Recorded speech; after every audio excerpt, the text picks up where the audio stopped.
Straight ലൈനിലേക്ക് വീണ്ടും സ്വാഗതം. പിണറായി വിജയനോടുകൂടി ഈ പാർട്ടി അവസാനിക്കും കേരളത്തിൽ. പിണറായി വിജയൻ്റെ കാലത്തോടുകൂടി CPIM പാർട്ടി ഒരിക്കലും തിരിച്ചു വരാനാവാത്ത വിധത്തിലുള്ള പതനത്തിലേക്ക് പോകും. അതിലൊരു സംശയവും നിങ്ങൾക്ക് വേണ്ട. ഞാൻ ഒരാളെയും കാണുന്നില്ല. എല്ലാവരും ഈ ആശ്രിത വത്സലന്മാരും കിട്ടുന്നതെല്ലാം പങ്കുവയ്ക്കുന്നവരും. ഈഴവ സമുദായത്തിന് ഒരു കാര്യം ബോധ്യമായി, ഞങ്ങളുടെ വിയർപ്പും രക്തവും ഈവൻ രക്തസാക്ഷികളെയും കൊണ്ടാണ് ഈ പാർട്ടി എന്തായത് ഇത്രയും വലിയ അധികാര സ്ഥാനങ്ങളിലെത്തിയത്. പക്ഷെ അവരെ മറന്ന് പാർട്ടി ഒരു മുസ്ലിം പാർട്ടിയായി മാറാൻ പോകുന്നു എന്നുള്ളതൊരു റിയാലിറ്റിയാണ്. അതിനെ നമ്മളൊരു നെറേറ്റീവ് ഉണ്ടാക്കുന്നത്. പിണറായി വിജയനെ തോൽപ്പിച്ചല്ലാതെ കേരളത്തിൽ ഞങ്ങൾക്ക് മുന്നേറാൻ കഴിയുമോ എന്താണ് ഇവർ പറയുന്നത്? ഇപ്പോൾ ഈ UDF അധികാരത്തിൽ വരുന്നു വിചാരിച്ചിരിക്കുകയാണോ നിങ്ങൾ? മുസ്ലിം സമുദായത്തോട് യാതൊരു അയിത്തവും ഇല്ല. ഒരയിത്തവും കാണിക്കേണ്ട ആവശ്യമില്ല. 30% വരുന്ന ഒരു വലിയ ജനവിഭാഗത്തെ, അതും കേരളത്തിൻ്റെ സാമൂഹ്യ സാംസ്കാരിക മണ്ഡലങ്ങളിലെല്ലാം നിറഞ്ഞ സാന്നിധ്യവും സ്വാധീനമുള്ള നമ്മുടെ കൾച്ചറുമായിട്ട് വളരെയധികം ഇഴുകിച്ചേർന്നിട്ടുള്ള ഒരു സമുദായത്തെ ആരാണ് നോക്കുക? BJP അങ്ങനെ എന്തെങ്കിലും ഒരു അവിവേകപൂർണ്ണമായിട്ടുള്ള നിലപാട് ഞങ്ങൾ സ്വീകരിക്കും. BJPയുടെ സംസ്ഥാന കമ്മിറ്റി ഓഫീസിൽ മുഖ്യമന്ത്രിക്ക് വേണ്ടി ഒരു മുറി പുതിയതായിട്ട് പണി കഴിപ്പിച്ചിട്ടുണ്ട്. അതിലേക്ക് ഒരാൾ എന്തെങ്കിലും വരൂ? എന്നെങ്കിലും വളരെ വൈകാതെ. കേരളത്തെ സംബന്ധിച്ചിടത്തോളം ഞാൻ പറയാം, കേരളത്തിൽ സംഘവും BJPയും തമ്മിൽ ഒരു അഭിപ്രായ വ്യത്യാസവുമില്ല. ഞങ്ങൾ തമ്മിലുള്ള ധാരണ പത്രങ്ങളോ ചാനലുകളോ പറയുന്നത് കേട്ടിട്ടൊന്നും പോകുന്നില്ല. വളരെ നല്ല രീതിയിലാണ്. പരാജയപ്പെട്ടതിൻ്റെ കുറ്റം എൻ്റേതായിരുന്നില്ല, വിജയിച്ചതിൻ്റെ ക്രെഡിറ്റും എൻ്റേതല്ല. തുഷാർ വെള്ളാപ്പള്ളി ഞങ്ങളുടെ മുന്നണിയുടെ കൺവീനറാണ്. അപ്പോൾ അതുകൊണ്ടാണ് ആ പറയുന്നതിന് അർത്ഥം. പക്ഷേ വെള്ളാപ്പള്ളി നടേശൻ ഒരിക്കലും പരസ്യമായി NDAക്ക് അനുകൂലമായിട്ട് സംസാരിച്ചിട്ടേ ഇല്ല. അദ്ദേഹം BJPക്ക് വേണ്ടി പ്രവർത്തിച്ചിട്ടില്ല. പത്മജ വേണുഗോപാലിനെ പോലെ ഇങ്ങനെ പാർട്ടി കോൺഗ്രസ് വിട്ട് വന്നവർക്ക് ഈ പാർട്ടി എന്തെങ്കിലും സ്ഥാനമാനങ്ങൾ നൽകും? ആരെങ്കിലും ഞങ്ങൾ ഉപേക്ഷിച്ചിട്ടുണ്ട്? ഈ സർക്കാരിനെതിരായിട്ടുള്ള ശരിയായ പ്രതിപക്ഷം, ക്രിയാത്മകമായ പ്രതിപക്ഷം, സമരാത്മകമായ പ്രതിപക്ഷം BJP ആയിരിക്കും. അടുത്ത 2 വർഷം തീപാറുന്ന സമരങ്ങളായിരിക്കും കേരളത്തിലുണ്ടാകുന്നത്. ഞാൻ ഈ ഒരൊറ്റ ലക്ഷ്യത്തിലേക്കാണ്, 20% നിന്ന് 35% എങ്ങനെ എത്തും എന്നുള്ള ചിന്തയല്ലാതെ എനിക്ക് മറ്റൊരു ചിന്തയുമില്ല. BJPക്ക് കേരളത്തിൽ ചരിത്ര വിജയം സമ്മാനിച്ച സംസ്ഥാന അധ്യക്ഷൻ ശ്രീ K. സുരേന്ദ്രനാണ് നമ്മുടെ ഇന്നത്തെ അതിഥി. നമസ്കാരം ശ്രീ K. സുരേന്ദ്രൻ. നമസ്കാരം. ആദ്യമേ അഭിനന്ദനങ്ങൾ. കാരണം നീണ്ട പോരാട്ടത്തിന് ശേഷം അവസാനം വളരെ അഭിമാനാർഹമായ വിജയം, ഒരു സീറ്റ് നേടിയെന്ന് മാത്രമല്ല 11 നിയമസഭാ മണ്ഡലങ്ങളിൽ ഒന്നാമത് വന്നു. തിരുവനന്തപുരം പോലൊരു ലോക്സഭാ മണ്ഡലത്തിൽ കഴിഞ്ഞ തവണത്തിന് ശേഷം വീണ്ടും രണ്ടാമത് വന്നു. അങ്ങനെ വലിയ നേട്ടമാണ് കൈവരിച്ചത്. താങ്കൾ ഇതിനോടകം പല രീതിയിൽ പ്രതികരിച്ചു. എങ്കിലും എന്ത് ആത്മവിശ്വാസമാണ് തുടർന്ന് അങ്ങോട്ടുള്ള? തീർച്ചയായിട്ടും മുന്നോട്ട് പോകാനുള്ള വളരെ വലിയൊരു ആത്മവിശ്വാസം നൽകുന്ന ഒരു ഫലമാണ് ഇപ്പോൾ ഉണ്ടായിരിക്കുന്നത്. BJP കേരളത്തിൽ ഒരിക്കലും ജയിക്കാൻ പോകുന്നില്ല. BJP കേരളത്തിൽ ബാലികേറ മലയാണ്. ഇത് കേരളമാണ്, ഇവിടെ നിങ്ങൾ നോക്കണ്ട. ആ നിലയിലുള്ള ഒരു നെറേറ്റീവ് വർഷങ്ങളായിട്ട് ഇവിടെ രൂഢമൂലമായി നിൽക്കുകയായിരുന്നു. ജനങ്ങളെ മനസ്സിലേക്ക് അതങ്ങ് അടിച്ച് കയറിയിരിക്കുകയായിരുന്നു. ഓരോ നേതാക്കന്മാരുടെ പ്രസംഗം അങ്ങനെ. മുഖ്യമന്ത്രി പറഞ്ഞത് ഒന്നാം സ്ഥാനത്ത് എത്തുന്നില്ലെന്ന് മാത്രമല്ല, ഒരു സീറ്റിൽ 2ാം സ്ഥാനത്ത് എത്തില്ലെന്ന്. സത്യം പറഞ്ഞാൽ ഇപ്പോൾ മുഖ്യമന്ത്രിയുടെ പാർട്ടിയും ഞങ്ങളുടെ പാർട്ടിയും തമ്മിൽ ചെറിയൊരു ശതമാനത്തിൻ്റെ വ്യത്യാസമുള്ളൂ. വോട്ടിങ്ങിൻ്റെ നില നോക്കുകയാണ്. സീറ്റ് ഞങ്ങൾക്ക് 2 കൂട്ടർക്ക് വന്നു. നോക്കൂ, വളരെ വലിയൊരു മാറ്റം കേരളത്തിലുണ്ടായിരിക്കുന്നു. അതിൽ ഞാൻ ഏറ്റവും സന്തോഷിക്കുന്ന ഒരു കാര്യം, ഞങ്ങൾ ആഗ്രഹിക്കുന്ന ഒരു മാറ്റമാണ് ഉണ്ടായിരിക്കുന്നത്. ഒന്നാം പ്രതീക്ഷിച്ച മാറ്റവും അതായത് ഇപ്പോൾ കേരളത്തിലെ ഏറ്റവും വലിയ ഹിന്ദു പാർട്ടി എന്ന് പറഞ്ഞാൽ നമ്മളൊരു അറിയാമല്ലോ, മാർക്സിസ്റ്റ് പാർട്ടിയുടെ ഒരു പ്രധാനപ്പെട്ട വോട്ട് ബാങ്ക് എന്ന് പറയുന്നത് ഹിന്ദു സമൂഹത്തിലെ ഒരു വലിയ വിഭാഗമാണ്. അപ്പോൾ അത് ഞങ്ങളുടെ ഒരു വലിയ ചാലഞ്ചാണ്. ഒരു 50 കൊല്ലത്തേക്കുള്ള ഒരു ഭീഷണി എന്ന് ചോദിച്ചാൽ അതായിരുന്നു. അവിടെ കടന്നു കയറാൻ കഴിഞ്ഞു എന്നുള്ളതാണ് ഒരു പാർട്ടിയുടെ ഒരു സാധാരണ പ്രവർത്തനം എന്നുള്ള നിലയിൽ ഞാൻ കാണുന്ന ഏറ്റവും പ്രധാനപ്പെട്ട വിജയമായിട്ട് അതിനെ കാണുന്നത്. ആ ഒരു ബാരിയർ മറികടക്കാൻ ഞങ്ങൾ കഴിഞ്ഞിരിക്കുന്നു. അതായത് ഇനി എളുപ്പമാണ് കാര്യങ്ങൾ. കാരണം വെച്ചാൽ ഇനിയിപ്പോൾ ധാരാളം ആൾക്കാർ, ജനവിഭാഗങ്ങൾ സ്വാഭാവികമായിട്ടും ഞങ്ങളെ കൂടെ വരും. ഇതിനെ മറികടക്കുക എന്നുള്ളതായിരുന്നു ഞങ്ങളെ 10-40 വർഷത്തെ ഞങ്ങളുടെ ഒരു പ്രവർത്തനത്തിൻ്റെ ഒരു കാതൽ എന്ന് പറയുന്നത്. അതായിരുന്നു ഒരു 20% എത്തുമ്പോഴാണ് ആളുകൾ അതിനെ സ്വീകരിക്കാൻ വേണ്ടിയിട്ട് വേറെ ആൾക്കാർ വരുന്നത്. ഇനിയിപ്പോൾ അടുത്ത 1-2 തെരഞ്ഞെടുപ്പോടുകൂടി തീർച്ചയായിട്ടും അത് ആ വാക്വം പൂർണ്ണമായിട്ടും ഞങ്ങളെ നികത്തും എന്നുള്ള കാര്യത്തിൽ എനിക്ക് എന്തായാലും BJPയുടെ സംസ്ഥാന കമ്മിറ്റി ഓഫീസിൽ മുഖ്യമന്ത്രിക്ക് വേണ്ടി ഒരു മുറി പുതിയതായിട്ട് പണി കഴിപ്പിച്ചിട്ടുണ്ട്. അതിലേക്ക് ഒരാൾ എന്തെങ്കിലും വരൂ? എന്നെങ്കിലും വളരെ വൈകാതെ വരും. കാരണം ഇതിലൊരു പരിഹാസത്തോടുകൂടിയായിരുന്നു പലരും കണ്ടിരുന്നത്. പക്ഷേ ആ പരിഹാസത്തിനൊന്നും അർത്ഥമല്ല. കാരണം ഞാൻ കഴിഞ്ഞ തവണ നിയമസഭാ തെരഞ്ഞെടുപ്പ് കാലത്ത് 35 സീറ്റ് ലഭിച്ചാൽ BJP കേരളത്തിൽ അധികാരത്തിൽ വരും എന്നുള്ളൊരു ഒരു വാക്ക് പറഞ്ഞിരുന്നു. ഈ തെരഞ്ഞെടുപ്പിൽ 35 സീറ്റ് കിട്ടുമെന്നല്ല ഞാൻ പറഞ്ഞത്. അന്ന് എന്നെ ഒരുപാട് പേര് പരിഹസിച്ചു. എന്ത് അടിസ്ഥാനത്തിലാണ് സുരേന്ദ്രൻ ഈ 35 സീറ്റിനെ കുറിച്ച് പറഞ്ഞത്? അന്ന് എല്ലാ സീറ്റിലും തോറ്റപ്പോഴും നിങ്ങൾ കാണാതിരുന്ന ഒരു സത്യം, 35 സ്ഥലത്ത് കൃത്യമായിട്ട് 35,000-നും 65,000-നും ഇടയിൽ വോട്ടുള്ള മണ്ഡലങ്ങൾ ഞങ്ങൾക്കുണ്ടായിരുന്നു. അതായത് 67,000 വോട്ടാണ് മഞ്ചേശ്വരത്ത് എനിക്ക് കിട്ടിയത് ഏറ്റവും കൂടുതൽ. ഏറ്റവും 35,000-ൽ നിൽക്കുന്ന മണ്ഡലങ്ങളിൽ നിങ്ങൾ എണ്ണി നോക്കിയാൽ അന്ന് 35 ഉണ്ടായിരുന്നു. ഇന്ന് ഞാൻ പറയുന്നു 52 ആ നമ്പർ. ഇന്ന് 35,000 മുതൽ 75,000 വരെയുള്ള, സുരേഷ് ഗോപിക്കാണ് ഏറ്റവും കൂടുതൽ ഒരു മണ്ഡലത്തിൽ വോട്ട് കിട്ടിയ മണ്ഡലം 75,000-ത്തിനടുത്തത്. 35,000 മുതൽ 75,000 വരെയുള്ള മണ്ഡലങ്ങൾ നോക്കിയാൽ 52 എണ്ണം ഉണ്ട്. നിങ്ങൾ എണ്ണി നോക്കിയാൽ മതി. രണ്ടാമത്തെ അല്ലല്ല ഞാൻ പറയട്ടെ, രണ്ടാമത്തെ കാര്യം, ഇപ്പോൾ മാവേലിക്കര, ചാലക്കുടി മണ്ഡലങ്ങളിൽ ഞങ്ങൾക്ക് പ്രതീക്ഷിച്ച അത്ര വോട്ട് കിട്ടിയിട്ടില്ല, അറിയാമല്ലോ നിങ്ങൾക്ക്.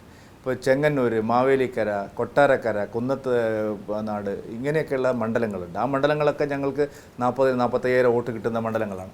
ചാലക്കുടിയിൽ നമ്മൾ നോക്കിയാൽ കൊടുങ്ങല്ലൂർ, കയ്പമംഗലം, ഇങ്ങനെയൊക്കെയുള്ള മണ്ഡലങ്ങളുണ്ട്. ആ മണ്ഡലങ്ങളിലൊക്കെ ഞങ്ങൾക്ക് 45+ ഇത്തവണ ഉറപ്പായിട്ടും വരേണ്ടതാണ്. ഇതെല്ലാം നോക്കുമ്പോൾ ഒരു 55-60 സീറ്റുകളിൽ കേരളത്തിൽ ഇന്നും still Bharatiya Janata party NDA ഒരു വളരെ നിർണായകമായ ഒരു കക്ഷിയാണ്. കേരളത്തിലെ ഏത് പാർട്ടിക്ക് 35,000 മുതൽ 65,000 വരെ വോട്ട് കിട്ടുന്ന ഒരു 55-60 മണ്ഡലങ്ങൾ സ്വന്തമായിട്ടുണ്ട് എന്നാണ് നിങ്ങൾ വിചാരിക്കുന്നത്? ഈ പറയുന്ന മാർക്സിസ്റ്റ് പാർട്ടിക്കുണ്ട്, കോൺഗ്രസിനില്ല. കോൺഗ്രസ് ഇപ്പോൾ 18 സീറ്റിൽ ജയിച്ചിരിക്കുന്നു. പക്ഷേ കോൺഗ്രസ് ഞങ്ങളെ പോലെ ഒറ്റയ്ക്ക് അല്ലെങ്കിൽ ഒരു വലിയ മുന്നണിയല്ലാതെ മത്സരിച്ചെന്ന് വിചാരിക്കാം. 55-60 സീറ്റുകളിൽ ജയിക്കാൻ പറ്റുന്ന ഒരു സ്ഥിതി കോൺഗ്രസിനില്ല. ഇപ്പം നിങ്ങൾ UDFൻ്റെ കണക്ക് പറയുന്നുണ്ട്. ഇപ്പോൾ എല്ലാ മണ്ഡലങ്ങളെ കണക്ക് വെച്ചിട്ട് UDF അധികാരത്തിലേക്ക് വരും എന്ന് പറയുന്നുണ്ട്. അവർ കുറേ മണ്ഡലങ്ങളിൽ അവർ 1,00,000-ന് മേളിൽ ഭൂരിപക്ഷത്തിനടുത്തവണ അതുണ്ട്, ലീഡുണ്ട്. പക്ഷേ കോൺഗ്രസ് എന്ന് പറയുന്ന പാർട്ടിയെ നിങ്ങൾ നോക്ക്. ഇപ്പോൾ മുസ്ലിം ലീഗിൻ്റെ സ്വാധീനം, കേരള കോൺഗ്രസിൻ്റെ സ്വാധീനം, മറ്റ് പല സാമുദായിക ഘടകങ്ങളും അവരെ പിന്തുണച്ചു. ഇതെല്ലാം വെച്ച് നോക്കിയാൽ, കഴിച്ച് നോക്കിയാൽ കോൺഗ്രസ്സിന് ഞങ്ങളുടെ സീറ്റിൻ്റെ അത്രയും സീറ്റുകളിൽ അവർക്ക് ലഭിക്കില്ല. ഇപ്പോൾ പത്തനംതിട്ട ലോക്സഭ ആൻ്റണി വൻ ഭൂരിപക്ഷത്തിൽ ജയിച്ചിരിക്കുന്നു. പത്തനംതിട്ടയിൽ കോൺഗ്രസും BJPയും CPM-ഉം നേർക്കുനേർ മത്സരിച്ചാൽ ഏറ്റവും കൂടുതൽ ഒറ്റക്കക്ഷിയായിട്ട് വരാൻ പോകുന്ന പാർട്ടി BJP. തിരുവനന്തപുരത്ത് ശശി തരൂർ ജയിച്ചിരിക്കും. കേരളത്തിൽ CPM-ഉം BJPയും കോൺഗ്രസും ഒറ്റക്കക്ഷി എന്നുള്ള നിലയിൽ മത്സരിച്ചാൽ തിരുവനന്തപുരം ജില്ലയിൽ ഏറ്റവും വലിയ കക്ഷി BJP ആയിരിക്കും. ഇതുപോലെ നിരവധി ജില്ലകൾ, തൃശ്ശൂർ ജില്ലയിൽ, പാലക്കാട് ജില്ലയിൽ നോക്കൂ. BJP കേരളത്തിൽ ഒരു വളരാത്ത പാർട്ടി എന്നുള്ള ഒരു ധാരണ തിരുത്തപ്പെട്ടിരിക്കുന്നു എന്നുള്ളതാണ് ഈ തെരഞ്ഞെടുപ്പിൻ്റെ ഏറ്റവും വലിയ പ്രശ്നം. ഈ കഴിഞ്ഞ തെരഞ്ഞെടുപ്പുകളിലെല്ലാം ഏറെ പഴി കേട്ടിരുന്ന ഒരാളാണ് സംസ്ഥാന അധ്യക്ഷൻ. ഇപ്പം K. സുരേന്ദ്രനെ ഇപ്പം മാറ്റിക്കളയും എന്നെല്ലാം പറഞ്ഞു. പക്ഷേ അവസാനം താങ്കൾ വിജയിച്ചു. അല്ല, അങ്ങനെയല്ല. ഇത് ഏതെങ്കിലും ഒരു വ്യക്തി, ഇപ്പം ഞാൻ അന്നും പറഞ്ഞു എന്നെ പഴി പറയുന്നതിൽ അർത്ഥമില്ല. കാരണം ഒരു പരാജയം ഉണ്ടാകുമ്പോൾ അതൊരു ആളുടെ പരാജയം അല്ലല്ലോ. ഇപ്പോൾ ഒരാൾ പരാജയപ്പെടുന്നു എന്ന് പറഞ്ഞാൽ അയാളുടെ മണ്ഡലത്തിൽ അയാൾ പരാജയപ്പെട്ടാൽ അയാളുടെ പരാജയമായിട്ട് നിങ്ങൾക്ക് വേണമെങ്കിൽ പറയാം. പക്ഷേ ഒരു 140 സ്ഥലങ്ങളിൽ സംഭവിക്കുമ്പോൾ അതെല്ലാം നാച്ചുറലായിട്ട് വരുമല്ലോ. അധ്യക്ഷനാണല്ലോ, ഞാനാണല്ലോ മുമ്പിൽ നിന്ന് നയിക്കുന്നത്, ബാക്കി എല്ലാവരും എൻ്റെ കൂടെ പ്രവർത്തിക്കുന്നവരാണല്ലോ. അത് ഏത് ടീമും അങ്ങനെയാണ്. ഇപ്പം മുൻ പ്രസിഡന്റിൻ്റെ കാലത്തും അങ്ങനെയാണ്. അപ്പോൾ എല്ലാ പരാജയങ്ങൾക്കും ഒരാൾ വേണമല്ലോ. അപ്പോൾ അന്ന് തന്നെ എല്ലാവരും കുറ്റക്കാരനാക്കി. ഇപ്പോൾ ഞാൻ പറയുന്നത് വിജയിച്ചത് ഒരു വലിയ സംഖ്യയിൽ പ്രവർത്തകർ, ആയിരക്കണക്കിന് 10,000-കണക്കിന് ആളുകൾ ഒരുമിച്ച് ഒരേ മനസ്സോടെ പ്രവർത്തിച്ചുകൊണ്ടാണ്. ഇത്തവണ ഞാൻ എവിടെയോ വായിച്ചു, പല പത്രക്കാരും ഈ തിരഞ്ഞെടുപ്പ് കാലത്ത് ഓരോ പത്രക്കാരുടെ അടുത്തും ആൾക്കാർ വന്നിട്ട് BJP-യെക്കുറിച്ച് എന്തെങ്കിലും എഴുതണം നിങ്ങൾ നെഗറ്റീവായിട്ട്. ബാക്കി പല മോദിയെപ്പറ്റി പറയാം, അതൊക്കെ പറയാം. പക്ഷേ കേരളത്തിൽ BJP-യിൽ തമ്മിലടിയാണ്, സ്ഥാനാർത്ഥിത്വ പ്രശ്നം ഉണ്ടായിരുന്നു, മുരളീധരൻ പക്ഷവും സുരേന്ദ്രൻ പക്ഷം, കൃഷ്ണദാസ് പക്ഷം. അപ്പോൾ ആ മുതിർന്ന മാധ്യമപ്രവർത്തകൻ പറഞ്ഞത്രേ ഒന്നും പറയാനില്ല, അവരെല്ലാം സെറ്റിൽ ചെയ്തിട്ടാണ് അവർ എന്ന് പറഞ്ഞാൽ. ഈ രീതിയിൽ ഞങ്ങളെക്കുറിച്ചൊരു ധാരണ ഉണ്ടായിരുന്നു. BJP-ക്കകത്ത് വലിയ ആഭ്യന്തര പ്രശ്നങ്ങളാണ്. പക്ഷേ സത്യത്തിൽ ഇങ്ങനെയുള്ള ആഭ്യന്തര പ്രശ്നങ്ങളോ അതുപോലെ പുറത്തേക്ക് വലിയ തോതിൽ പ്രചാരണ വിഷയമാക്കാൻ സാധിക്കുന്ന തെറ്റായ കാര്യങ്ങളോ ഒന്നും തന്നെ വിജയിച്ചതിന്റെ ക്രെഡിറ്റ് താങ്കൾ അല്ലല്ല അവകാശപ്പെടുന്നില്ല. ഇല്ല, ഞാൻ അങ്ങനെ ഒരിക്കലും ഒരു കാരണത്തിലോ, കാരണം പരാജയപ്പെട്ടതിൻ്റെ കുറ്റം എൻ്റെതായിരുന്നില്ല, വിജയിച്ചതിന്റെ ക്രെഡിറ്റും എൻ്റെതല്ല. കാരണം വേറെ ടീമാണ്, അത് എല്ലാവർക്കും അറിയാലോ. BJP എന്ന് പറഞ്ഞാൽ BJP-യിൽ ഇപ്പം ഈ പക്ഷങ്ങളൊന്നുമില്ല, കൃഷ്ണദാസ് പക്ഷമില്ല, മുരളീധരൻ പക്ഷമില്ല, അന്നും ഉണ്ടായിരുന്നില്ല. അങ്ങനെയൊക്കെ ഒരു പ്രചരണം നടത്തി ആളുകൾക്കിടയിൽ അങ്ങനെ ഒരു സ്ഥിതി ഉണ്ടാക്കാൻ ശ്രമിച്ചതാണ്. ഞങ്ങൾ അപ്പോഴും പറഞ്ഞു അങ്ങനെ ഒരു സംഗതി കേരളത്തിലെ BJP-യിൽ ഇല്ല. എന്തിനു വേണ്ടിയാണ് ഈ പക്ഷം കൂടുന്നത്? കാരണം ഇവിടെ എന്താണ് ഒരു അധികാരം പിടിച്ചു പറിക്കാനാണെന്ന്. എന്താണ് അധികാരം പിടിച്ചു പറിക്കാനുള്ളത്? ഇവിടെ 5 മേയർമാർ വീതം വെക്കാനുണ്ടോ? ഇവിടെ ലോക്സഭാ അംഗങ്ങളുടെ ഞാൻ നോക്കി ഇത്തവണ സ്ഥാനാർത്ഥിയെ നിർത്തി നോക്കും. ഏറ്റവും നല്ല സ്ഥാനാർത്ഥികളെ ഞങ്ങൾ നിർത്തി. ഒരു സ്ഥലത്ത് ഞങ്ങൾ ഏതെങ്കിലും തരത്തിലുള്ള ഇഷ്ടാനിഷ്ടങ്ങൾ നോക്കിയില്ല. പറ്റിയ സ്ഥലത്താണ് ആൾക്കാരെ നിർത്തിയിരിക്കുന്നത്. ഇപ്പോൾ സരസ്വ ടീച്ചർ ഒരു ഉദാഹരണം. സരസ്വതി ആലത്തൂരിലുണ്ടായിട്ടുള്ള മാറ്റം ചെറുതല്ല. ഞാൻ പറഞ്ഞത് ഇതുപോലെ ഓരോന്നും. ഇപ്പോൾ ശോഭാ സുരേന്ദ്രൻ ആലപ്പുഴ, എന്നോട് പലരും പറയും ശോഭാ സുരേന്ദ്രൻ ഇങ്ങനെ ഓരോ മണ്ഡലത്തിലേക്കും നിങ്ങൾ നോക്കൂ, എത്രമാത്രം സാധ്യതകളുള്ള ഒരു മണ്ണിലാണ് അവർക്ക്. ഇതുപോലെ എല്ലാ മണ്ഡലങ്ങളിൽ ഇപ്പോൾ വി മുരളീധരൻ ആലത്തൂരിൽ ആറ്റിങ്ങലിൽ വന്നപ്പോൾ എല്ലാവരും പറഞ്ഞു, എല്ലാവരും കൂടി ചേർന്ന്. പക്ഷേ ശോഭാ സുരേന്ദ്രനെ ആറ്റിങ്ങലിൽ മത്സരിപ്പിച്ചാൽ ഒരു പക്ഷേ ജയിച്ചേക്കുമെന്നും ചിലർ പറയുന്നുണ്ട്. അല്ല, അതിപ്പോൾ ഞാൻ പറയാം, ഇത് ഈ തെരഞ്ഞെടുപ്പ് കഴിഞ്ഞിട്ട് പല വ്യാഖ്യാനങ്ങളുണ്ട്. പക്ഷെ അതിനൊക്കെ അതിൻ്റെതായ കാരണങ്ങളുണ്ടായിരുന്നു. വി മുരളീധരൻ എന്തുകൊണ്ട് ആറ്റിങ്ങലിൽ മത്സരിച്ചു, ശോഭാ സുരേന്ദ്രൻ എന്തുകൊണ്ട് ആലപ്പുഴയിൽ മത്സരിച്ചു, ടീച്ചർ എന്തുകൊണ്ട് ആലത്തൂർ, ഇതിനൊക്കെ അതിൻ്റെതായ ഞങ്ങൾക്ക് ബോധ്യമുള്ള കാരണങ്ങളുണ്ട്. ആ കാരണങ്ങൾ ശരിയായിരുന്നു എന്ന് അല്ലെങ്കിൽ നീതീകരിക്കപ്പെടുന്നു എന്ന് ശരിവെക്കുന്നതാണ് തെരഞ്ഞെടുപ്പ് ഫലം. ഇപ്പോൾ തിരുവനന്തപുരത്ത് 15,000-ഓളം വോട്ടുകൾക്കാണ് രാജീവ് ചന്ദ്രശേഖർ പരാജയപ്പെട്ടത്. പാർട്ടിയുടെ ഒരു പിൻബലം പല ഘട്ടങ്ങളിലും പുള്ളിക്ക് കിട്ടാതെ പോയി എന്ന് പറഞ്ഞൊരു വിമർശനം അദ്ദേഹത്തിന്റെ തന്നെ പ്രവർത്തകരെയും കൊണ്ട് ബാംഗ്ലൂരിൽ നിന്ന് വന്നുവെന്ന് എതിർപക്ഷവും പറയുന്നുണ്ട്. ഒരു പ്രവർത്തകനും വന്നിട്ടില്ല. നോക്കൂ, ബാംഗ്ലൂരിലെ ഒരാൾ ഇവിടെ പ്രവർത്തിച്ചിട്ടില്ല. ഇതൊക്കെ വെറും വ്യാജ പ്രചരണങ്ങളാണ്. BJP പ്രവർത്തകർ തന്നെയാണ് ഇവിടെ പ്രവർത്തിച്ചത്. ഒരാളെയും ശ്രീ രാജീവ് ചന്ദ്രശേഖർ കൊണ്ടുവന്നിട്ടില്ല. കാരണം നോക്കൂ, നമ്മൾ ആക്ഷേപിക്കുന്നതിനും വാർത്തകൾ പടച്ചുവിടുന്നതിനും എന്തെങ്കിലും ഒരു സത്യസന്ധതയുടെ അംശം വേണം.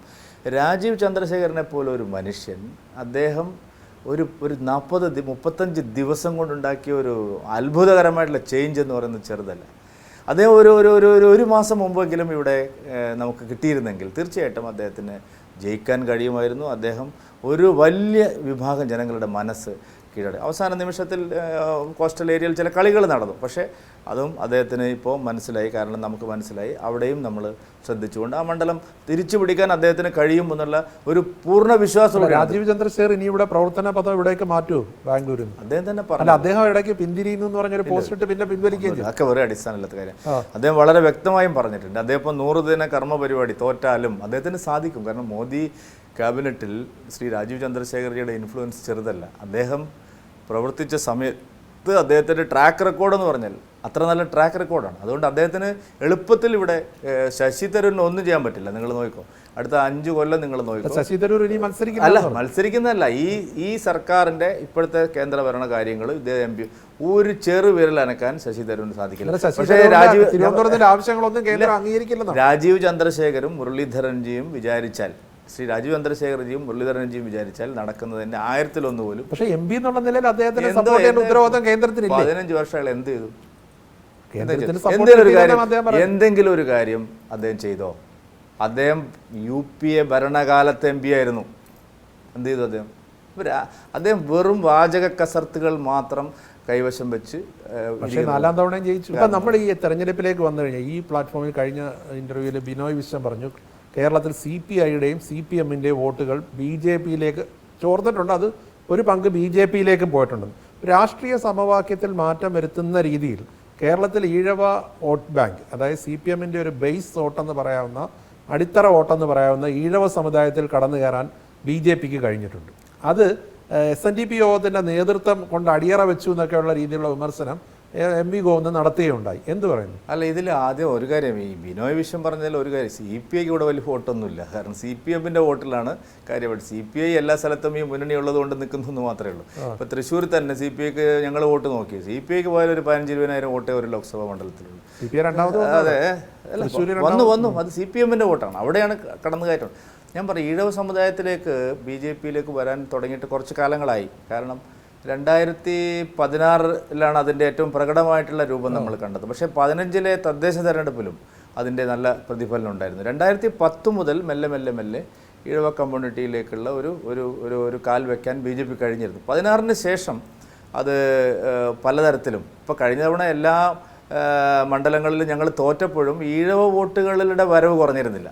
പക്ഷേ ഇത്തവണ അത് കാര്യമായിട്ട് വർദ്ധിച്ചു എന്നുള്ളതാണ്. ഈഴവ വോട്ടുകൾ മാത്രമല്ല, നമ്മൾ ഒരു കാര്യം മനസ്സിലാക്കേണ്ടത്, അതിപിന്നോക്ക വിഭാഗങ്ങളെല്ലാവരും, ഈഴവർ കഴിഞ്ഞ് താഴെ അതിനേക്കാളും പിന്നോക്കമായിട്ടുള്ള പിന്നെ മോസ്റ്റ് ബാക്ക്വേർഡ് കമ്മ്യൂണിറ്റിയിൽപ്പെട്ട എല്ലാ വോട്ടും നിങ്ങൾ നോക്കിയാൽ SC ST അത് വളരെ സിഗ്നിഫിക്കൻ്റ് ആയിട്ടുള്ള ഒരു ചേഞ്ചാണ് കേരളത്തിൽ.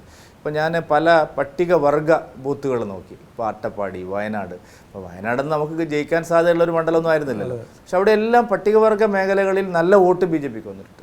പട്ടികജാതി മേഖലകളിലെല്ലാം വലിയ തോതിൽ BJP ഒരു ബേസ് വോട്ടിൽ, അതായത് LDFനും കാര്യമായിട്ട് ലഭിച്ചുകൊണ്ടിരിക്കുന്ന ഒരു ബേസ് വോട്ടിൽ ഞങ്ങൾ കടന്നു കയറാൻ കഴിഞ്ഞു. UDFിൻ്റെ മേഖലകളിലും കടന്നു കയറാൻ കഴിഞ്ഞു. എന്താ സംശയമുള്ള രണ്ട് കാര്യങ്ങൾ അതിൽ വളരെ പ്രധാനപ്പെട്ടത്. UDFും LDFും എടുക്കുന്ന വർഗീയ പ്രീണനം ഭൂരിപക്ഷ സമുദായത്തെ വല്ലാതെ വേദനിപ്പിച്ചിട്ടുണ്ട്. കാരണം എന്ത് പറഞ്ഞാലും കുഴപ്പമില്ല, അവരെ കാര്യങ്ങളൊന്നും ശ്രദ്ധിക്കേണ്ട ആവശ്യമില്ല, ബാക്കി മറുപക്ഷത്തെ എന്ത് വേണ്ടെങ്കിലും ചെയ്തു കൊടുക്കാം എന്നുള്ള ഒരു അനീതിയുടെ രാഷ്ട്രീയം. ഇപ്പോൾ ഞാൻ ഇവിടെ തിരുവനന്തപുരത്ത് ഇലക്ഷൻ കഴിഞ്ഞിട്ട് ഞാനിവിടെ ഒരു മാർക്സിസ്റ്റ് പാർട്ടിക്കാരായിട്ടുള്ള എൻ്റെ സുഹൃത്തുക്കളുടെ ഒരു വൈകുന്നേരം ചായ കുടിക്കാൻ അവിടെ ഇരിക്കുമ്പോൾ നമ്മുടെ AKG സെൻറ്ററിന് മുമ്പിൽ ഒരു ഉണ്ടല്ലോ ഒരു ചെറിയ ചായക്കട, അവിടെ ഇരിക്കുമ്പോൾ ഒരു സഖാവ് നല്ല ഒന്നാന്തരം ഒരു സഖാവ് എന്നോട് പറഞ്ഞു, ചേട്ടാ 300 പേരുടെ യോഗമായിരുന്നു ഞങ്ങളുടെ പാർട്ടിയുടെ യോഗം, ഈ കുടുംബയോഗം പോലത്തെ വലിയ യോഗം. അപ്പം ഞാൻ അവിടെ ഹിന്ദുക്കളേ ഉള്ളൂ, വേറെ ഒരു മതക്കാരനും ഇല്ല, എല്ലാ ഹിന്ദുക്കളാണ്. പക്ഷെ അവിടെ ഒരു നേതാവ് വന്നിട്ട് മുഴുവൻ സമയം പ്രസംഗിക്കുന്നത് ഈ ഹമാസിൻ്റെ അവരെ പറ്റിയിട്ടുള്ള പുകഴ്ത്തലുകളും ഇസ്രായേലിനെതിരെയും വലിയ തീവ്രവാദം, മുസ്ലിങ്ങളുടെ CAA പ്രശ്നം, ഇത് മുഴുവൻ സമയവും സ്വാഗതം പറയുന്ന ആൾ മുതൽ നന്ദി പറയുന്ന ആൾ വരെ പറയുന്നത് ഈ തരത്തിലുള്ള ഒരു പ്രചരണമാണ് നടത്തുന്നത്. അപ്പോൾ അദ്ദേഹം പറയുന്നത് അതിൽ പ്രസംഗം കേട്ട് എഴുന്നേറ്റ് പോയ ഒരു 60% സഖാക്കളും ഈ തെരഞ്ഞെടുപ്പ് BJPക്കാർക്ക് വോട്ട് ചെയ്യുന്നുണ്ട്. നമുക്ക് ഇത്തരത്തിലുള്ള വലിയൊരു വോട്ട് ബാങ്കിന് വേണ്ടിയുള്ള മുസ്ലിം വോട്ട് ബാങ്കിന് വേണ്ടിയിട്ടുള്ള ഒരു വലിയ ശ്രമം തിരിച്ചടിയായി അതിനിടയിൽ ഇപ്പുറത്തെ വശത്ത് ചോർന്നു പോയി അല്ല, മുസ്ലിം വോട്ടർമാർ CPMലെ അവർ UDFിലേക്ക് പോയി, UDFിന് വോട്ട് ചെയ്തു. കാരണം ഉറച്ച സഖാക്കൾ പോലും UDFിന് വോട്ട് ചെയ്തു. MV ഗോവിന്ദൻ ആരോപിച്ചതുപോലെ ഈ SNDP യോഗം നേതൃത്വമായിട്ട് എന്തെങ്കിലും ബന്ധമുണ്ടായിരുന്നു? അല്ല, അങ്ങനെയല്ല. അതിലൊരു കാര്യം എന്താ വെച്ചാൽ തുഷാർ വെള്ളാപ്പള്ളി ഞങ്ങളുടെ മുന്നണിയുടെ കൺവീനറാണ്, അപ്പോൾ അതുകൊണ്ടാണ് ആ പറയുന്നതിന് അർത്ഥം. പക്ഷേ വെള്ളാപ്പള്ളി നടേശൻ ഒരിക്കലും പരസ്യമായി NDAക്ക് അനുകൂലമായിട്ട് സംസാരിച്ചിട്ടേ ഇല്ല. അദ്ദേഹം BJPക്ക് വേണ്ടി പ്രവർത്തിച്ചിട്ടുമില്ല. അദ്ദേഹത്തിന്റെ വീട്ടിലിരിക്കുന്നവരെ കുറിച്ച് വീട്ടിലിരിക്കുന്നത് പറഞ്ഞാൽ ഞങ്ങളുടെ പാർട്ടിയുടെ മുന്നണിയുടെ കൺവീനർ അത് തുഷാർ, മറ്റേ അദ്ദേഹത്തിന്റെ സഹധർമ്മിണിയും ഒക്കെ ശോഭാ സുരേന്ദ്രന് വേണ്ടി വർക്ക് ചെയ്തെന്നൊക്കെ ഗോവിന്ദൻ ആരോപിച്ചു. ഗോവിന്ദൻ ഇപ്പൊ എന്താന്ന് വെച്ച് കഴിഞ്ഞാല് ഗോവിന്ദൻ എങ്ങനെയെങ്കിലും ഒരു ഇതിനൊക്കെ ഒരു കാരണം കണ്ടുപിടിക്കണം. പക്ഷെ അവരുടെ പാർട്ടി അനുഭാവികൾ മാത്രമല്ല, കേഡർമാരുമാണ് മാറിയിരിക്കുന്നത്. അതിന് മുഴുവൻ വെള്ളാപ്പള്ളി നടേശൻജിയാണ് കാരണക്കാരെന്ന് പറയുന്നതിൽ അർത്ഥമില്ല.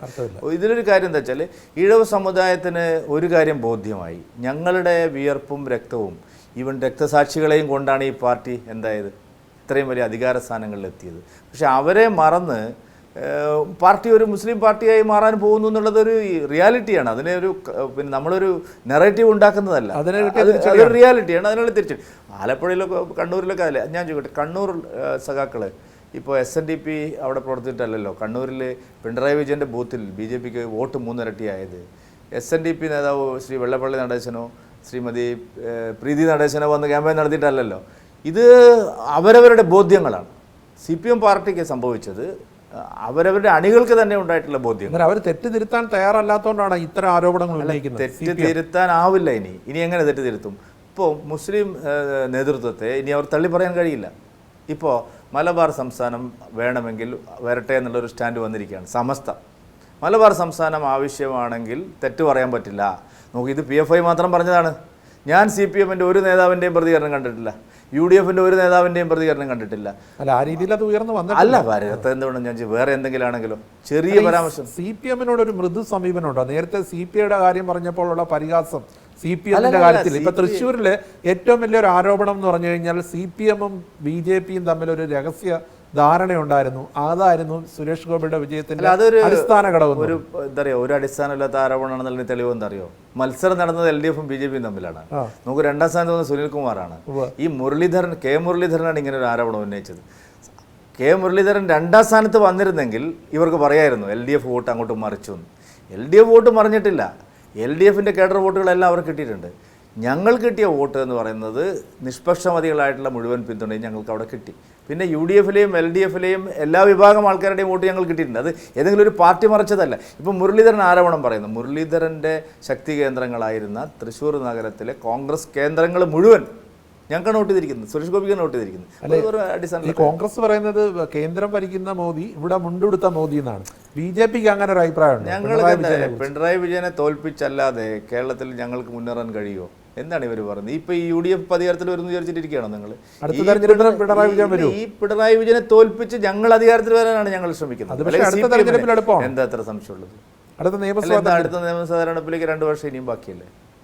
അല്ല ഇപ്പം തന്നെ CPM-ന്റെ ജില്ലാ ഘടകങ്ങളിലുള്ള ഇപ്പം ജില്ലാ കമ്മിറ്റി യോഗങ്ങൾ, ജില്ലാ സെക്രട്ടേറിയറ്റ് യോഗങ്ങളൊക്കെ നടന്ന് ഇപ്പോൾ ഏറെക്കുറെ പൂർത്തിയാറായി. എല്ലായിടത്തും മുമ്പൊന്നും ഇല്ലാത്ത രീതി, പ്രത്യേകിച്ചും പിണറായി വിജയൻ CPM സെക്രട്ടറി ആയ ശേഷം VS-ഉമായിട്ടുള്ള ഒരു വിഭാഗീയത അത് അവസാനിച്ച ശേഷം പിണറായി വിജയനെ വിമർശിക്കുന്ന സ്വഭാവം CPM-നുള്ളിൽ ഉണ്ടായിരുന്നില്ല. പക്ഷേ ഇപ്പോൾ ഓരോ മീറ്റിങ്ങുകളിലും അതിശക്തമായ വിമർശനം. BJP ഇതിനെ എങ്ങനെ നോക്കി? ഞാൻ ഇതിനെ കാണുന്നത് ഇതൊക്കെ ഇപ്പോൾ അകത്ത് പറയാത്തവർ പത്രക്കാരോട് പറയുന്നു എന്നാണ്. CPM-ൽ ഒരു തിരുത്തൽ പ്രക്രിയയും നടക്കില്ല. 100% ഞാൻ നിങ്ങൾക്ക് ഉറപ്പ് തരുന്നു. CPIM പാർട്ടിക്ക് ഇനി തിരുത്താനാവില്ല. CPIM പാർട്ടിക്ക് തിരുത്തണമെങ്കിൽ അതിന് ആർജവമുള്ള അമ്പ് കൊള്ളാത്തവർ വരണം. ഇപ്പം അമ്പ് കൊള്ളാത്തവരില്ല കുരുക്കളിൽ നിന്നാണ്. ഗോവിന്ദൻ മാഷക്ക് പിണറായി വിജയനെ തിരുത്താൻ കഴിയില്ല. ഗോവിന്ദൻ മാഷ് പഴയ ഗോവിന്ദൻ മാഷല്ല. ഗോവിന്ദൻ മാഷും കുടുംബവും പല രീതിയിലും പലതരത്തിലും അഴിമതികളും സാമ്പത്തിക സമാഹരണം ഉൾപ്പെടെയുള്ള കാര്യങ്ങളിലേക്ക് വന്നിരിക്കുകയാണ്. അയാളുടെ അദ്ദേഹത്തിൻ്റെ മകനെതിരായിട്ടുള്ള വലിയ ആരോപണം വന്നിരിക്കുകയാണ്. പറഞ്ഞിരിക്കുന്നത് പാർട്ടി സഖാവ് തന്നെയാണ്. അപ്പോൾ ഇതുപോലത്തെ ധാരാളം ഉണ്ട്. ആ പാർട്ടിക്കകത്ത് ആരാണ് നിങ്ങളിപ്പോൾ ബാർക്കോഴ ഇപ്പോൾ പുതിയതായിട്ട് വന്നില്ലേ CPM-ൽ ഏതെങ്കിലും ഒരു നേതാവിന്? പക്ഷേ അത് വലിയ രീതിയിൽ നിഷേധിക്കാൻ കഴിയും. ഏത് വിഷയത്തിൽ നിങ്ങൾ നോക്കുക, CPM-ൽ ആര് തിരുത്തും? ആർക്കും തിരുത്താൻ കഴിയില്ല. ഈ CPIM എന്ന് പറയുന്ന ഒരു പാർട്ടി ഇപ്പോൾ ഈ 10 വർഷത്തെ അധികാരം, ഇപ്പോൾ 5-ാം വർഷം കഴിഞ്ഞ് വീണ്ടും വന്നതിന് ശേഷം ഇനി ഇത് അവസാനത്തെ കപ്പലാണ്. അതുകൊണ്ട് ഇതിന്ന് പരമാവധി എടുക്കുക എന്നുള്ളൊരു സമീപനമാണ് ഇപ്പോൾ ഒരു KK ശൈലജ ടീച്ചറിനെ മുന്നിൽ നിർത്താനായിട്ട് ഒരു വിഭാഗം CPM-നുള്ളിൽ ശ്രമിക്കുന്നുണ്ട്. ഒരു കാലം നടക്കില്ല. ഇപ്പോൾ വടകരയിൽ തന്നെ അവരെ നിർത്തിയത്, അവരെ ഇവിടുന്ന് പറഞ്ഞ് ലോക്സഭയിലേക്ക് വിട്ട് ഈ സംസ്ഥാനത്ത് നിന്ന് ഒഴിവാക്കാൻ വേണ്ടിയാണെന്നുള്ള വിമർശനം ഉണ്ടായി. BJP ആ ഒരു വടകരയിൽ നടന്ന മത്സരത്തെ എങ്ങനെയാണ്? KK ശൈലജ ടീച്ചർക്ക് അടുത്ത തവണ നിയമസഭയിൽ പോലും ടിക്കറ്റ് കിട്ടില്ല. കാരണം CPIM പാർട്ടി ഒരു കാരണവശാലും അത് അംഗീകരിക്കില്ല. നിങ്ങൾക്ക് ആ പാർട്ടിയുടെ ചരിത്രം അറിയാത്തത്. പിണറായിയുടെ നേതൃത്വത്തിൽ നിന്ന് CPM ഒരിക്കലും മോചിതമാവില്ല. പിണറായിയോടുകൂടി CPM അവസാനിക്കുമോ എന്നുള്ളതാണ് ഞങ്ങളുടെ ഒരു നിരീക്ഷണം. പിണറായി വിജയനോടുകൂടി ഈ പാർട്ടി അവസാനിക്കും കേരളത്തിൽ. പിണറായി വിജയൻ്റെ കാലത്തോടുകൂടി CPIM പാർട്ടി ഒരിക്കലും തിരിച്ചു വരാനാവാത്ത വിധത്തിലുള്ള പതനത്തിലേക്ക് പോകും. അതിലൊരു സംശയവും നിങ്ങൾക്ക് വേണ്ട. നിങ്ങൾ പ്രതീക്ഷയോടെ ആരെയാണ് ചൂണ്ടിക്കാണിക്കുന്നത്? ഏതെങ്കിലും ഒരു യുവാവിന് ഞാൻ ഇതിനെല്ലാം അതീതനായിട്ടുള്ള ആളാണ് ഈ പാർട്ടിക്കകത്ത്, എനിക്ക് മുന്നോട്ട് പോകാനുള്ള മറ്റുള്ളവർക്ക് പ്രേരണ നൽകാനുള്ള ഒരു ധാർമ്മിക ബോധമുണ്ട് എന്ന് പറയാൻ കഴിയുന്ന ഒരു ഘടകം, ഒരു വ്യക്തി CPIM പാർട്ടിക്കകത്തുണ്ടോ? ഇല്ലേ. ഞാൻ ഒരാളെയും കാണുന്നില്ല. എല്ലാവരും ഈ ആശ്രിത വത്സലന്മാരും കിട്ടുന്നതെല്ലാം പങ്കുവയ്ക്കുന്നവരുമാണ്. കോൺഗ്രസിലുണ്ടോ? അല്ല, കോൺഗ്രസ്സിന് പിന്നെ ഇതൊരു വിഷയമല്ലല്ലോ. കോൺഗ്രസ്സിന് ഐഡിയോളജി എന്ന് പറയുന്നൊരു സാധനമില്ലല്ലോ. കോൺഗ്രസിൻ്റെ ആശയപരമായ തകർച്ച എന്ന് പറഞ്ഞിട്ട് ആരെങ്കിലും ഒരാൾ അവരങ്ങനെ കാണുന്നേ ഇല്ലല്ലോ. മാർക്സിസ്റ്റ് പാർട്ടി അങ്ങനെ ആയിരുന്നില്ലല്ലോ. മാർക്സിസ്റ്റ് പാർട്ടിക്ക് ഒരു ആശയപരമായ ഒരു ലെഫ്റ്റ്, നമ്മുടെ മനസ്സിലൊക്കെ ഈ മലയാളിയുടെ മനസ്സിലൊക്കെ ഒരു ലെഫ്റ്റ് എന്ന് പറയുന്നൊരു സാധനം ഉണ്ടായിരുന്നു. അതിനെയാണ് തകർത്ത് കളഞ്ഞിരിക്കുന്നത് പിണറായി വിജയൻ. ഒരു പാർട്ടിയെ മാത്രമല്ല, ഇന്നിപ്പോൾ എവിടെയാണ് ലെഫ്റ്റ് ഉള്ളത്? ഏത് കാര്യത്തിലാണ് നമുക്കൊരു ബദൽ നയമുണ്ട് എന്ന് പറയുന്നത്? തെരഞ്ഞെടുപ്പുകളിലെ പരാജയം, ഇപ്പം BJP തന്നെ നിരന്തരമായ പരാജയത്തിന് ശേഷമാണ് വിജയത്തിലേക്ക് വന്നത്. അതുപോലെ തെരഞ്ഞെടുപ്പുകളിൽ പരാജയപ്പെടുന്നത് ഒരു അസ്വാഭാവികമായ പരാജയമല്ല, ഇത് തിരിച്ചു വരാറുണ്ട്. പരാജയപ്പെടുന്നതും അസ്തമിക്കുന്നതും തമ്മിൽ വ്യത്യാസം. ഈ ചോദ്യം ഒരു 30 വർഷം മുമ്പാണ് നിങ്ങൾ ചോദിച്ചിരുന്നെങ്കിൽ ഞാനതിന് നിങ്ങൾ പോലെ ആഗ്രഹിക്കുന്ന ഉത്തരം പറയുമായിരുന്നു. ഇത് അസ്തമിക്കുകയാണ്. ബംഗാളിൽ അസ്തമിച്ചു, ത്രിപുരയിൽ അസ്തമിച്ചു, ലോകരാജ്യങ്ങളിൽ മുഴുവൻ അസ്തമിച്ചു. തിരിച്ചുവരവില്ല. കമ്മ്യൂണിസത്തിന് ഇനിയൊരു തിരിച്ചുവരവില്ല. അവസാനത്തെ തുരുത്താണ് കേരളം. ഇതിവിടെ അവസാനിക്കും. ആ പ്രതീക്ഷയല്ലേ ഞങ്ങളെ സംബന്ധിച്ച് ഈ ചെറുപ്പക്കാർക്ക് മുഴുവൻ മുന്നോട്ട് വരാൻ എന്താണ്? ഇത് അസ്തമിക്കും, ഒരു സംശയമില്ല. ഇത് അസ്തമിക്കുന്നത് ആരാണ്? അത് അതിനൊരു നിമിത്തം വേണം. ആ നിമിത്തം ലഗ്നം ഇപ്പോൾ വന്ന് നിൽക്കുന്നത് പിണറായി വിജയൻ്റെ കയ്യിലാണ്. ഇപ്പോൾ തൃശ്ശൂരിലാണെങ്കിൽ തന്നെ സുരേഷ് ഗോപിയുടെ വിജയത്തിൽ അദ്ദേഹത്തിൻ്റെ ഒരു വ്യക്തിപ്രഭാവമുണ്ട്, പാർട്ടിയുടെ വർക്കിനോടൊപ്പം തന്നെ. അതോടൊപ്പം തന്നെ ഒരു പ്രധാന ഘടകമായിരുന്നു ക്രൈസ്തവ സമൂഹം BJP അവിടെ എതിർത്തില്ല. പക്ഷേ തിരുവനന്തപുരത്ത് രാജീവ് ചന്ദ്രശേഖരൻ്റെ പരാജയത്തിന് കാരണമായത് ലാറ്റിൻ മേഖലയിലുണ്ടായ വോട്ടുകളാണ്. എങ്ങനെയാണ് ഈ വൈരുദ്ധ്യത്തെ കാണുന്നത്? അല്ല, രണ്ട് കാര്യങ്ങളാണ്. ഒന്ന്, സുരേഷ് ഗോപിക്ക് വ്യക്തിപ്രഭാവം ഇല്ലെന്ന് ഞങ്ങളാരും പറഞ്ഞിട്ടില്ല. വ്യക്തിപ്രഭാവം ഉള്ളതുകൊണ്ടല്ലേ ഞങ്ങൾ അദ്ദേഹത്തിന് അവിടെ തന്നെ സീറ്റ് കൊടുത്തത്, അദ്ദേഹത്തെ നേതാവായി മുന്നിൽ നിർത്തിയത്. അങ്ങനെയുള്ള നല്ല വ്യക്തികൾ വരുമ്പോഴല്ലേ ജനങ്ങൾക്ക് ജനപിന്തുണ കൂടുന്നത്. അദ്ദേഹത്തിൻ്റെ വ്യക്തിപ്രഭാവവും പാർട്ടിയുടെ കുറ്റമറ്റ പ്രവർത്തനം ഒരുമിച്ച് വന്നപ്പോഴാണ് 75,000-ലേക്ക് ഈ ഭൂരിപക്ഷം വന്നത്. മറ്റൊന്ന്, ക്രൈസ്തവ സഭകൾ ബൈ ആൻഡ് ലാർജ് അങ്ങനെ ഇത്തവണ ഏതെങ്കിലും ഒരു മുന്നണിക്ക് വോട്ട് ചെയ്യണമെന്ന് ആരും പറഞ്ഞിട്ടില്ല. പിന്നെ UDF-മാരായിട്ടുള്ള ധാരാളം സഭാ നേതാക്കന്മാരുണ്ട്. നമുക്കിതെല്ലാം അറിയുന്ന കാര്യമാണല്ലോ. അസ്പൃശ്യത അതാ ഞാൻ പറഞ്ഞത്. ഒരു മൊത്തത്തിലൊരു ജനങ്ങളെ ഏതെങ്കിലും ഒരു പാർട്ടിക്ക് വോട്ട് ചെയ്യണമെന്ന് ആരും പറഞ്ഞില്ല. പക്ഷേ എന്നാലും ചില കുത്തിത്തിരിപ്പുകളൊക്കെ പല സ്ഥലത്തും ഉണ്ടായിരുന്നു. പക്ഷേ ജനങ്ങൾ അതിനൊക്കെ അപ്പുറത്തേക്ക് ചിന്തിക്കാൻ തുടങ്ങി. വികസനം വേണമെന്നുള്ള ഒരു ലൈൻ എല്ലാവർക്കും ഉണ്ടായി എന്നുള്ളതാണ്. അല്ല, ബിഷപ്പുമാരെ ഒപ്പം നിർത്താൻ വേണ്ടി BJPയും പല തന്ത്രങ്ങളും പയറ്റിയില്ലേ? അല്ല, തന്ത്രങ്ങളല്ല, അതൊരു നാച്ചുറലായിട്ടുള്ള ഒരു ശ്രമമാണ്. കാരണം പക്ഷെ അതിവിടെ വിജയിച്ചില്ല. തിരുവനന്തപുരത്ത് ഇപ്പോൾ എല്ലാ സ്ഥലത്തും ഒരേ സ്ട്രാറ്റജി വിജയിക്കണം എന്നില്ല. കാരണം പലതരത്തിലുള്ള ശ്രമങ്ങൾ UDF നടത്തുമല്ലോ. നോക്കൂ, നിങ്ങൾ നേരത്തെ തന്നെ ഇവിടെ ഒരു വലിയ ഐക്യത്തിനുള്ള സാഹചര്യം ഉണ്ടായിരുന്നു. ആ ഐക്യത്തിനുള്ള സാഹചര്യം പരാജയപ്പെടുത്തിയതും ഈ UDF തന്നെയാണ്. ഇനിയിപ്പോൾ ഹിന്ദു സമൂഹത്തിലെ ഐക്യം തന്നെ സ്വാഭാവികമായി വരേണ്ട ഐക്യപ്പെടലുകളുണ്ട്. അതിനെയും തടസ്സപ്പെടുത്തുന്നത് ഇങ്ങനെയുള്ള ആൾക്കാർ, UDF-ഉം LDF. അപ്പോൾ അതുകൊണ്ട് ഞങ്ങളതിനെ ഒരു പൂർണ്ണമായിട്ടും ഒരു ഷെയർ BJPക്കും ഒരു ഷെയർ ഉണ്ട്. ജനങ്ങൾ വോട്ട് ചെയ്യുമ്പോൾ അത് ഏത് മതക്കാരനായാലും BJPക്കും ഒരു ഷെയർ ഉണ്ട്. അല്ല, ആ ഷെയറിലേക്ക് മുസ്ലിം സമുദായത്തെ കൊണ്ടുവരാനുള്ള എന്തെങ്കിലും നീക്കം നടത്തും? അത് ഈ ഒരു 5 കൊല്ലം കൊണ്ട് തന്നെ തീർച്ചയായിട്ടും. പക്ഷേ അത് കാരണം എന്ന് പറഞ്ഞാൽ നേരത്തെ ഒരു ഡിന്നർ ഡിപ്ലോമസി അല്ലെങ്കിൽ വീടുകൾ വിസിറ്റ് ചെയ്യുന്നു, ക്രൈസ്തവ വിഭാഗത്തിലുള്ള ആൾക്കാരുടെ വീടുകൾ സന്ദർശിക്കുന്നു ചില വിശേഷ അവസരങ്ങളിൽ. പക്ഷേ മുസ്ലിം വിശേഷ അവസരങ്ങളിലൊന്നും അത് കണ്ടതുമില്ല. അല്ല, അതിനുള്ള സാഹചര്യങ്ങൾ താഴെ വേണമല്ലോ, അല്ലാതെ വെറുതെ പോയതുകൊണ്ട് കാര്യമില്ലല്ലോ. സ്വീകാര്യത അങ്ങോട്ടും ഇങ്ങോട്ടും ഉണ്ടാവുമല്ലോ. ഞാൻ പറയുന്നത് അത് ഞാൻ അതിനെ തള്ളിക്കളയുന്നില്ല, ആ ദൗത്യം ഉപേക്ഷിച്ചൊന്നും പറയുന്നില്ല. ഈ ഒരു 5 വർഷം ഉണ്ടല്ലോ മോദിജിയുടെ, ഇപ്പോൾ ഒരു കൂട്ടുകക്ഷി സർക്കാരാണ് കേന്ദ്രത്തിലുള്ളത്. ഈ ഒരു 5 വർഷം കൊണ്ട് പലതരത്തിലുള്ള ശ്രമങ്ങൾ, തെറ്റിദ്ധാരണകൾ നീക്കാനുള്ള നല്ല അവസരങ്ങൾ കിട്ടും തന്നെയാണ് ഞാൻ. മുസ്ലിം സമുദായത്തോട് യാതൊരു അയിത്തവും ഇല്ല, ഒരയിത്തവും കാണിക്കേണ്ട ആവശ്യമില്ല. 30% വരുന്ന ഒരു വലിയ ജനവിഭാഗത്തെ, അതും കേരളത്തിൻ്റെ സാമൂഹ്യ സാംസ്കാരിക മണ്ഡലങ്ങളിലെല്ലാം നിറഞ്ഞ സാന്നിധ്യവും സ്വാധീനമുള്ള, നമ്മുടെ കൾച്ചറുമായിട്ട് വളരെയധികം ഇഴുകിച്ചേർന്നിട്ടുള്ള ഒരു സമുദായത്തെ ആരാണ് നോക്കുക BJP അങ്ങനെ എന്തെങ്കിലും ഒരു അവിവേകപൂർണ്ണമായിട്ടുള്ള നിലപാട് ഞങ്ങൾ സ്വീകരിക്കും? ഇപ്പോൾ ഈ നേരത്തെ പറഞ്ഞ പോലെ 11 നിയമസഭാ സീറ്റുകളിൽ BJP ഒന്നാമത് വന്നിട്ടുണ്ട്. ഇപ്പോൾ സംസ്ഥാനത്ത് വൈകാതെ തന്നെ 2 നിയമസഭാ മണ്ഡലങ്ങൾ, ചേലക്കരയിലും പാലക്കാടും തെരഞ്ഞെടുപ്പ് വരും. അതോടൊപ്പം തന്നെ വയനാട് ലോക്സഭാ മണ്ഡലത്തിലും തെരഞ്ഞെടുപ്പ് വരും. എങ്ങനെയായിരിക്കും BJPയുടെ ഒരു സ്റ്റാൻഡ്? BJP 2 നിയമസഭാ മണ്ഡലങ്ങളിലും വിജയിക്കാൻ ആവശ്യമായ പ്രവർത്തനങ്ങളിലാണ് തുടങ്ങാൻ പോകുന്നത്. ഞങ്ങൾ നല്ല രീതിയിൽ അതിനെ മത്സരിക്കും. ഇത്തവണ 2 സീറ്റും ജയിക്കാനാവുമെന്നുള്ള പ്രതീക്ഷയാണ് ഞങ്ങൾക്കുള്ളത്. വയനാട്ടിലും ശക്തമായിട്ടുള്ള മത്സരമുണ്ട്. താങ്കൾ വീണ്ടും മത്സരിക്കുക? അല്ല, അത് തീരുമാനമായിട്ടില്ല.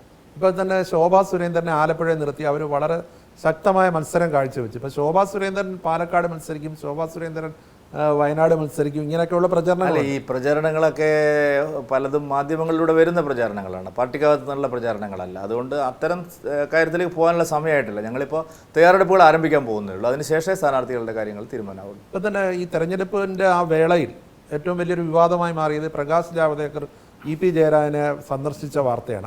അതിനെ തുടർന്ന് ദല്ലാൽ നന്ദകുമാർ എന്ന് പറഞ്ഞൊരാൾ കുറേ ആരോപണങ്ങൾ ഉന്നയിച്ചു. എന്നിട്ട് ഇത് പത്രസമ്മേളനം നടത്തി ശോഭ സുരേന്ദ്രൻ പറഞ്ഞതും അന്ന് വലിയ വിവാദമായിരുന്നു. പാർട്ടി അതിനെക്കുറിച്ചുള്ള കാര്യങ്ങളൊക്കെ അന്വേഷിക്കുന്നുണ്ടോ, അതോ അവസാനിച്ചു? അല്ല, അത് തെരഞ്ഞെടുപ്പ് കാലത്ത് ഉയർന്നു വരുന്ന പല ആരോപണങ്ങളും വസ്തുതയില്ലാത്ത ആരോപണങ്ങളാണ്. പ്രത്യേകിച്ച് ദല്ലാൽ നന്ദകുമാർ എന്ന് പറയുന്ന ഒരാളെ കുറിച്ച് ഒരു വിശ്വാസ്യതയും ഈ നാട്ടിൽ ആർക്കും തന്നെ ഇല്ല. അപ്പോൾ അതുകൊണ്ട് അതൊരു വലിയ ഗൗരവമായിട്ട് പാർട്ടി അതിനെ കാണുന്നില്ല. ഇപ്പം തന്നെ EP ജയരാജൻ BJPയിലേക്ക് ചേരാൻ പോകുന്നെന്നാണ് അന്ന് ശോഭാ സുരേന്ദ്രൻ തന്നെ ഈ ദല്ലാൽ നന്ദകുമാറും ഒക്കെ വെളിപ്പെടുത്തി. അതിനുള്ള പല കൂടിക്കാഴ്ചകൾ നടന്നു. ആ രീതിയിലുള്ള ഏതെങ്കിലും നേതാക്കന്മാർ, ഇപ്പോൾ EP ജയരാജൻ LDF കൺവീനറാണ്, അതുപോലുള്ള ആ സ്റ്റേച്ചറിലുള്ള ഏതെങ്കിലും നേതാക്കന്മാർ BJPയുമായി ആശയവിനിമയം നടത്തുന്നുണ്ടോ? കാരണം താങ്കൾ പലപ്പോഴും പറഞ്ഞിട്ടുണ്ട് പല പാർട്ടികളിൽ നിന്നും CPM അടക്കം പലരും ഇതിലേക്ക് വരുമെന്ന്. അല്ല, ആശയവിനിമയങ്ങൾ നേരത്തെ നടന്നിട്ടുണ്ട്, ഇനിയും നടക്കും. അത് തദ്ദേശ തെരഞ്ഞെടുപ്പും നിയമസഭാ തെരഞ്ഞെടുപ്പും ആകുമ്പോഴേക്കും അതിനുള്ള ഒഴുക്ക് കൂടും. കാരണം ഇപ്പം തന്നെ പല പാർട്ടി ഗ്രാമങ്ങളിലും ആളുകൾ മാറി ചിന്തിക്കുകയാണല്ലോ. അപ്പോൾ ഇനി സഖാക്കൾ നേതാക്കന്മാർക്ക് വളരെ വിഷമം ഉണ്ടാവില്ല. പണ്ട് പോയാൽ ഒറ്റപ്പെടുമെന്നുള്ള പേടിയായിരുന്നു. ഇപ്പം അങ്ങനെയില്ല. പല സ്ഥലത്തും ഇപ്പോൾ കണ്ണൂർ ജില്ലയിലടക്കം നടന്നുകൊണ്ടിരിക്കുന്ന പല സംഭവങ്ങളും ഇപ്പം വോട്ടർമാർ വന്നിരിക്കുകയല്ലേ, അവരുടെ അറിയാത്ത ഓരോ ബ്രാഞ്ചിൽ നിന്നും ആളുകൾ വോട്ട് ഇങ്ങോട്ട് ചെയ്തിരിക്കുക. അതുകൊണ്ട് കൂടെ വരാൻ ആളുണ്ട് എന്നുള്ളത് ഇപ്പോൾ ബോധ്യമായിരിക്കുകയാണ്. അതുകൊണ്ട് ആ ഒഴുക്ക് തുടരും. പക്ഷെ അങ്ങനെ വന്ന അബ്ദുള്ള കുട്ടിയെ കുറിച്ച് ഒന്നും കേൾക്കാനില്ല. അല്ല, അബ്ദുള്ള കുട്ടിക്ക് നല്ല പദവികൾ നമ്മൾ കൊടുത്തു. അബ്ദുള്ള കുട്ടിക്ക് ഏറ്റവും നല്ല പദവിയല്ല കൊടുത്തു. വൈസ് പ്രസിഡന്റ് ആക്കി ഹജ്ജ് കമ്മിറ്റിയുടെ ചെയർമാനായി. ഇന്നേ വരെ ഒരു മലയാളി ഹജ്ജ് കമ്മിറ്റി ചെയർമാനായിട്ടുണ്ടോ? മോദി വണ്ടി വന്ന് ഹജ്ജ് കമ്മിറ്റി ചെയർമാൻ. കാരണം ഏറ്റവും കൂടുതൽ ആളുകൾ ഹജ്ജിന് പോകുന്ന സ്ഥലമായത്. ഈ അഹമ്മദും കുഞ്ഞാലിക്കുട്ടി കയ്യിൽ വെച്ചുകൊണ്ടിരുന്നതാണ് എല്ലാ കാര്യങ്ങളും. അപ്പോൾ ആ മൊണപ്പൊളിയൊക്കെ ഒഴിവാക്കി സുതാര്യമായിട്ടല്ല ഹജ്ജ് നടക്കുന്നത്, തട്ടിപ്പ് നടക്കുന്നില്ല.